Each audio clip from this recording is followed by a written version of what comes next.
जय हिंद दोस्तों, मैं आपके साथ एमडी नासिर और आप देख रहे हैं Nasir YouTube channel. Justice for Asif ये ट्विटर पे टॉप में ट्रेंड कर रहा है।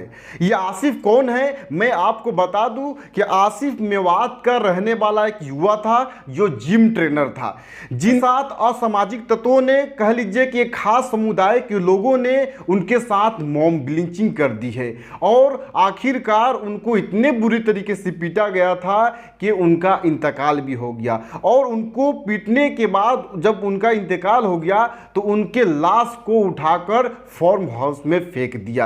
उनके भाई उनके साथ राशिद थे, उन्होंने स्टेटमेंट दिया है। उससे पहले मैं आपको बता दूं कि उन्होंने उन आरोपियों का नाम भी रखा है जिन लोगों ने आसिफ के साथ में मॉब लिंचिंग किया है। और आसिफ के मामले को लेकर हैदराबाद के जो एमपी है असदुद्दीन अवैसी साहब, उन्होंने भी ट्वीट किया है और क्या कहा है वो भी मैं आपको बताऊंगा। पहले आप आसिफ के भाई राशिद का ये स्टेटमेंट सुनिए, फिर मैं आपको बताऊंगा।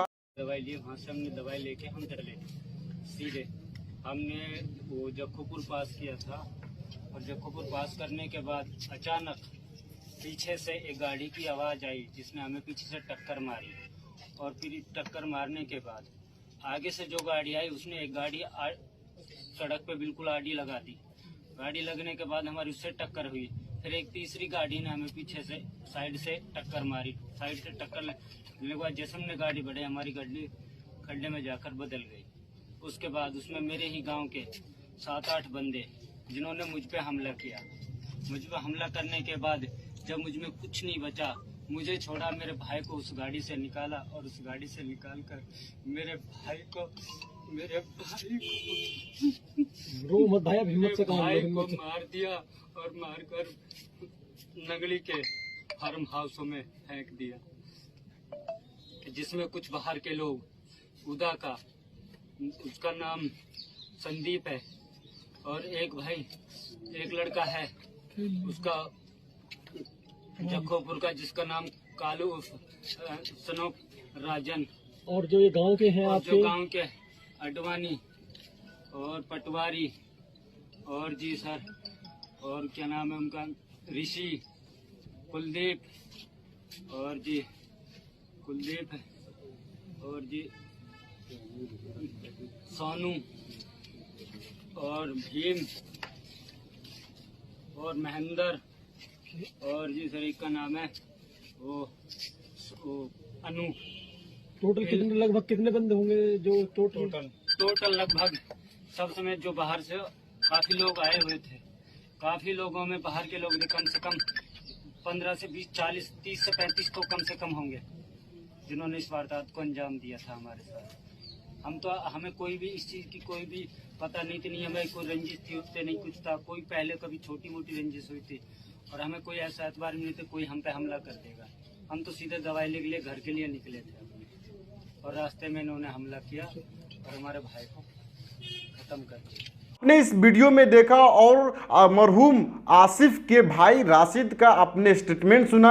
राशिद बता रहे हैं कि हम लोग बहन के घर से दवा लेकर आ रहे थे, उसी बीच में एक कार वाले ने ओवरटेक किया, फिर से दूसरे कार वाले आया, तीसरे कार वाले आए। इस तरह से कुल मिलाकर 25 से 30 लोगों ने इकट्ठा हो गए और उन लोगों ने हम लोगों पे हमला किया और ज़बरदस्ती जय सिया राम के नारे लगवाए, मेरे भाई को बुरी तरीके से पीटा और मेरे भाई के साथ में उन लोगों ने पीटा ही नहीं बल्कि उनकी हत्या भी कर दी। और इनको भी बुरी तरीके से पीटा गया है, इनके हालात को आप देख सकते हैं। उन्होंने उन आरोपियों का नाम रखा है जिसको मैं आपके सामने रखना चाहूँगा।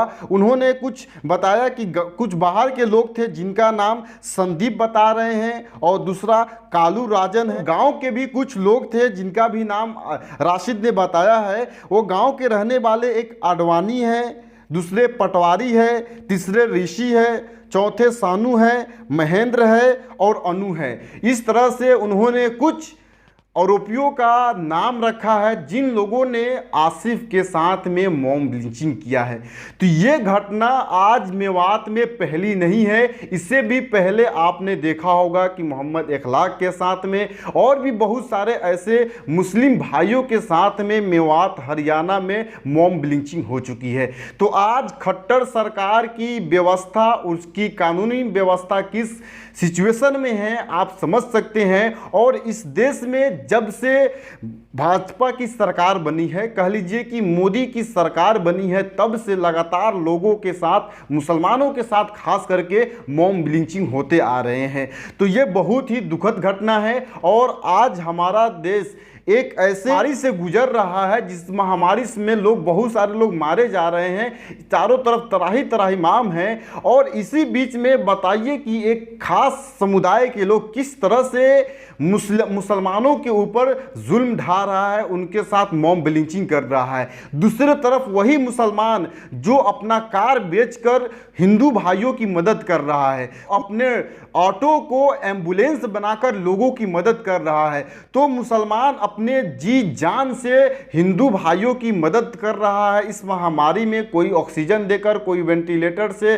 तरह तरह के जो भी हो सकता है वो सारे मदद कर रहे हैं मुसलमान। लेकिन इसी मुल्क में कुछ ऐसे असामाजिक तत्व है, एक खास किस्म के लोग, कह लीजिए कि आरएसएस के गुंडे लोग हैं, जो जबरदस्ती जय सिया राम के नारे लगवाते हैं और उनके साथ मॉब लिंचिंग करते हैं। आखिर में उनको मार देते हैं, उनकी इंतकाल भी हो जाता है। तो आज हमारा देश किस मुहाने पे है, हमें सोचना है। अवैसी साहब ने ट्वीट करके कहा कि अल्लाह पाक आसिफ के घर वाले को सब्र दे और जो लोग घायल है अल्लाह पाक उनको शिफा दे।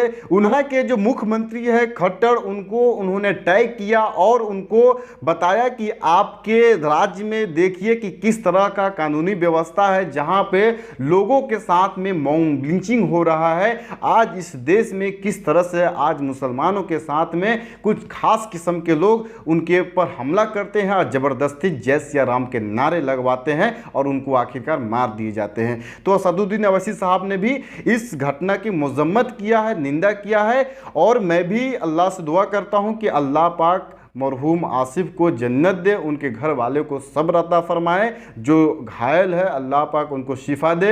और आप सबसे मैं कहना चाहता हूं कि अगर इस तरह की घटना कहीं भी घटती है तो हमें सब्र के साथ में काम लेना है और अल्लाह से दुआ करना है कि ऐसी घटना ना घटे। और किसी के साथ में कुछ ऐसी घटना घटती है तो आवाज़ को आप जरूर उठाएं। चलिए फिर मिलूंगा अगले वीडियो में। Thank you.